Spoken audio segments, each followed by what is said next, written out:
আপনার হাতের মুঠোয় যদি এক মুঠো শুকনো বালি থাকে, আপনি কি তা ধরে রাখতে পারবেন?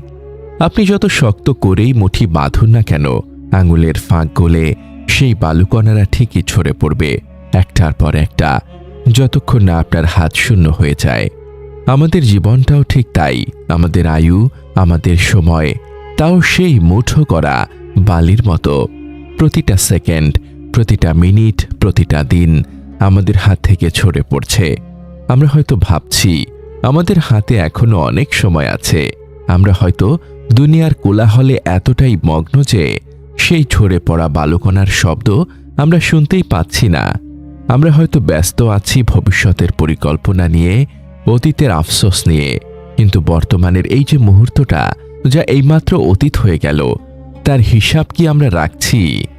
এই যে সময় ফুরিয়ে আসছে, এই যে মৃত্যুর হিমশীতল স্পর্শ ধীরে ধীরে আমাদের দিকে এগিয়ে আসছে, আমরা কি তার জন্য প্রস্তুত? আসসালামু আলাইকুম ওয়া রাহমাতুল্লাহ। আজকের কথাগুলো কোনো গল্প নয়, কোনো কল্পনা নয়। এটা সেই রূঢ় বাস্তবতার এক সারিকা, যা আমরা প্রতিদিন ভুলে যাই। আজ আমরা কথা বলবো আমাদের সবচেয়ে মূল্যবান সম্পদ, সময় নিয়ে। আমরা জানার চেষ্টা করব কিভাবে আমরা গাফিলতি বা উদাসীনতার এক গভীর ঘুমে ডুবে আছি, আর কিভাবে শয়তান আমাদেরকে এখনো অনেক সময় আছে এই ধোঁকার মধ্যে রেখে আমাদের আসল গন্তব্য আখিরাত থেকে দূরে সরিয়ে নিচ্ছে। আজ আমরা নিজেদেরকে সেই কঠিন প্রশ্নটি করব, যখন সময় শেষ হয়ে যাবে, যখন আল্লাহর সামনে দাঁড়াতে হবে, তখন আমাদের ঝুলিতে কি থাকবে? আসসালামু আলাইকুম ওয়া রাহমাতুল্লাহি ওয়া বারাকাতুহু। আমাদের চ্যানেলে যদি নতুন হয়ে থাকেন তাহলে চ্যানেলটি সাবস্ক্রাইব করবেন, আর ভিডিওটি যদি ফেসবুক থেকে দেখে থাকেন তাহলে ফেসবুক পেজটি ফলো দিয়ে আমাদের সাথেই থাকবেন, যেখানে আমরা ইসলামের সমৃদ্ধ ইতিহাস এবং জীবনের গভীর শিক্ষাকে আপনাদের হৃদয়ে পৌঁছে দেওয়ার চেষ্টা করি, যেন প্রতিটি আত্মা প্রশান্তি খুঁজে পায়। আপনার ঈমানি জীবনকে আরও সমৃদ্ধ করতে চান? আমাদের ব্লগে পড়ুন অনুপ্রেরণামূলক প্রবন্ধ, শুনুন হৃদয় ছোঁয়া অডিও এবং আপনার জীবনের প্রতিটি প্রশ্নের ইসলামিক সমাধান খুঁজে নিন। আজই ভিজিট করুন আমাদের ওয়েবসাইট www.ummahkantha.com।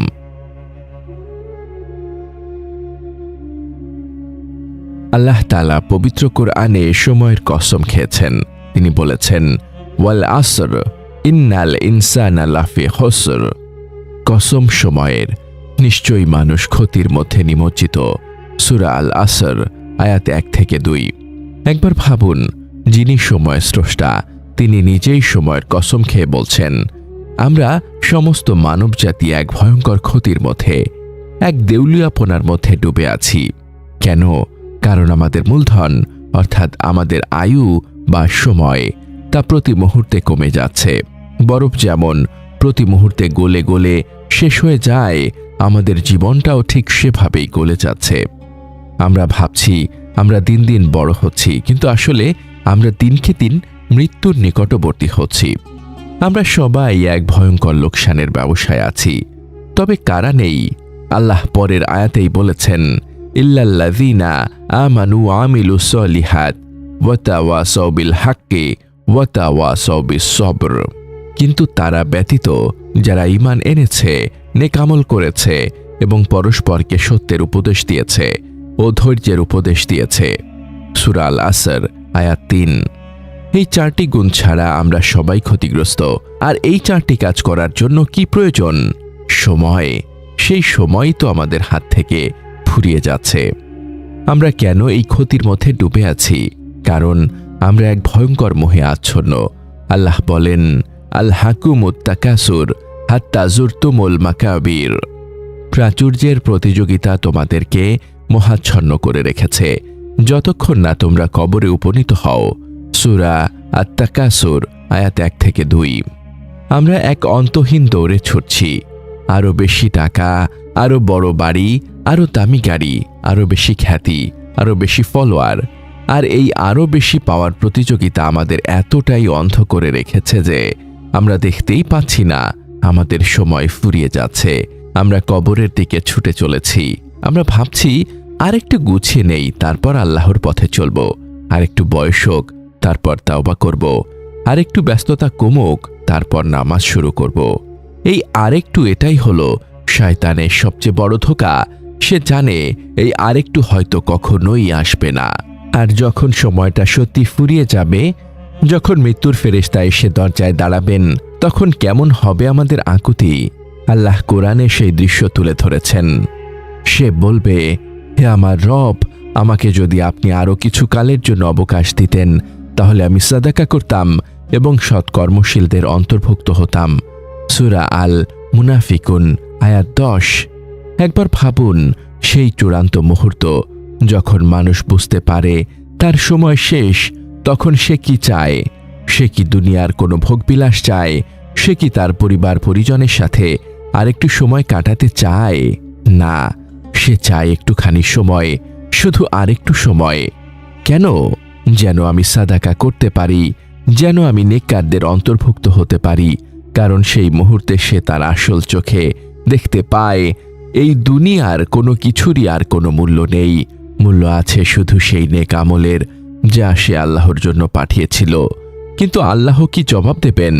আর আল্লাহ কখনো কোনো ব্যক্তিকে তার নির্ধারিত সময় এসে গেলে অবকাশ দেন না। সূরা আল মুনাফিকুন আয়াত 11। 1 সেকেন্ডও নয়। সেই আফসোসের মুহূর্ত আসার আগেই কি আমাদের জেগে ওঠা উচিত নয়? আমরা এই সময় নামক মূলধনকে এতটাই সস্তা মনে করি যে আমরা তা অবলীলায় নষ্ট করে ফেলি। রাসূলুল্লাহ সাল্লাল্লাহু আলাইহি ওয়াসাল্লাম বলেছেন, দুটি নিয়ামত এমন আছে যে দুটিতে অধিকাংশ মানুষই ধোঁকায় পড়ে আছে, অর্থাৎ এর সঠিক মূল্যায়ন করে না। সুস্থতা এবং অবসর সময়। সহিহ আল বুখারী 6412। আজ আপনার স্বাস্থ্য আছে, আপনার হাতে হয়তো অবসরও আছে। আপনি ভাবছেন, কি আর করব, একটু থেমে একটু গেম খেলি, একটু মুভি দেখি, একটু বন্ধুদের সাথে আড্ডা দেই।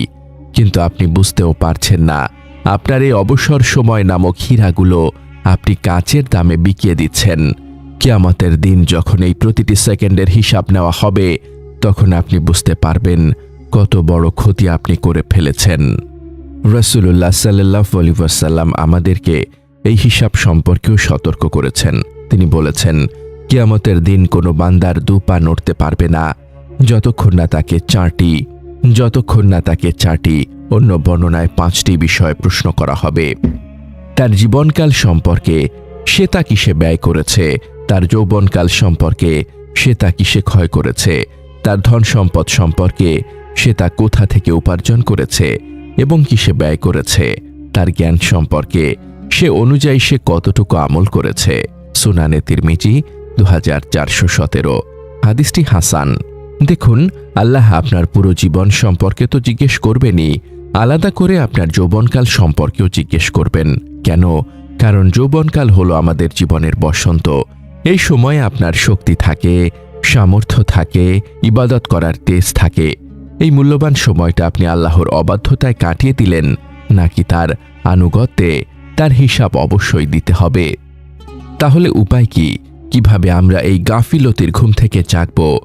রাসূলুল্লাহ সাল্লাল্লাহু আলাইহি ওয়াসাল্লাম আমাদেরকে এক সোনালী উপদেশ দিয়েছেন। 5টি জিনিসের আগে গনিমত মনে করো এবং কাজে লাগাও। তোমার যৌবনকে তোমার বার্ধক্যের আগে, তোমার সুস্থতাকে তোমার অসুস্থতার আগে, তোমার সচ্ছলতাকে তোমার দারিদ্র্যের আগে, তোমার অবসর সময়কে তোমার ব্যস্ততার আগে এবং তোমার জীবনকে তোমার মৃত্যুর আগে। মুস্তাদরাকে হাকিম 7846। হাদিসটি সহিহ। এটাই হলো আপনার টাইম ম্যানেজমেন্টের শ্রেষ্ঠ ইসলামী ফর্মুলা। আপনার যৌবন আছে, এখন ইবাদত করুন। বার্ধক্যে হয়তো রুকু সেজদা করার শক্তি থাকবে না। আপনি সুস্থ আছেন, এখনই রোজা রাখুন, হজ করুন, আল্লাহর জন্য দৌড়ঝাঁপ করুন। অসুস্থ হয়ে পড়লে হয়তো বিছানা থেকেই উঠতে পারবেন না। আপনার হাতে সম্পদ আছে, এখনই দান করুন, সাদাকায়ে জারিয়া করুন, আখিরাতের জন্য বিনিয়োগ করুন। কাল হয়তো আপনি দরিদ্র হয়ে যেতে পারেন। আপনার হাতে অবসর সময় আছে, এখনই কোরআন পড়ুন, জিকির করুন, জ্ঞান অর্জন করুন। কাল হয়তো এমন ব্যস্ততা আসবে যে নিঃশ্বাস ফেলারও সময় পাবেন না। আর সবচেয়ে বড় কথা, আপনি বেঁচে আছেন, এখনই তওবা করুন, এখনই ভালো কাজ শুরু করুন। কারণ মৃত্যু কখন আসবে তা আপনি জানেন না। হে আমার ভাই, আমার বোন, আপনার সময় ফুরিয়ে আসছে। আপনার হাতের মুঠো থেকে বালুকণাগুলো দ্রুত ঝরে পড়ছে। আর সময় নষ্ট করবেন না। শয়তানের এখনো সময় আছে, ধোকায় পড়বেন না। আপনার আসল প্রস্তুতি শুরু হোক আজ থেকেই, এই মুহূর্ত থেকেই। আপনার প্রতিটি দিনকে আপনার জীবনের শেষ দিন মনে করুন। আপনার প্রতিটি সলাতকে আপনার জীবনের শেষ সলাত মনে করুন। আপনার প্রতিটি তাওবাকে আপনার জীবনের শেষ তাওবা মনে করুন। এমনভাবে জীবনযাপন করুন যেন মালাকুল মউত যখনই আসুন না কেন আপনি তাকে হাসি মুখে বলতে পারেন, আলহামদুলিল্লাহ, আমি প্রস্তুত।